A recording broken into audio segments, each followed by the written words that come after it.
Ndugu wanahabari, hali ya mkoa wa Ruvuma ni salama.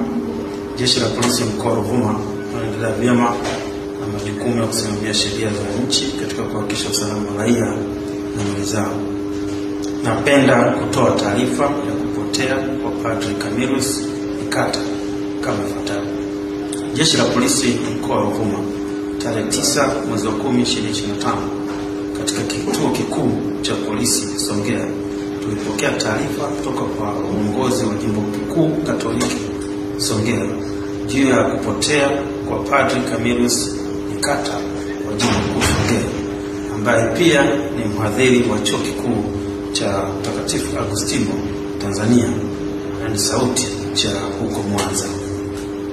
Taarifa kamili ni kwamba Padri Nikata ambaye ni mwenyeji wa Songea sehemu inaitwa Hanga alifika Songea tarehe 3 mwezi wa 10 2025 akitokea Dodoma, huko akiwa na mhadhiri mwenzake ambaye ni padri wa jimbo la Songea, na kufikia katika nyumba ya mapadri ya St. Vianney.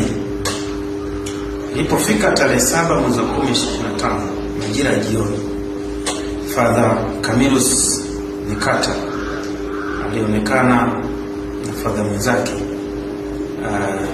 akiwa katika mtaa wa kanisani kwenye barabara kuu, akiwa amebeba kibegi kidogo mkononi akielekea stendi ya zamani ya mabasi ya Mfaranyaki, na kutokea tarehe hiyo hakuweza kurudi mahali alipokuwa amefikia, yani jimboni. Hata hivyo, uongozi wa kanisa hilo na mapadri wenzake waliendelea na juhudi za kumtafuta sehemu tofauti ambazo walisadiki kuwa atakuwepo, lakini hawakufanikiwa kumpata.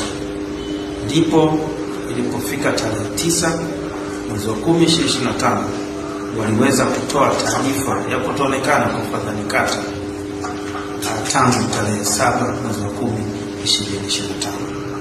Jeshi la polisi mkoa wa Ruvuma limepokea taarifa hiyo na limeanza kufanya upelelezi wa kina wa kumtafuta Padri Nikata, na tutakuwa tunatoa taarifa ya mara kwa mara wakati upelelezi huu unavyoendelea. Wito, naomba kutoa wito kwa wananchi wema watakaokuwa na taarifa yoyote zitakazoweza kusaidia kuwezesha kupatikana kwa Padri Nikata wazitoe katika kituo chochote cha polisi au kamanda wa polisi mkoa wa Ruvuma. Asante sana.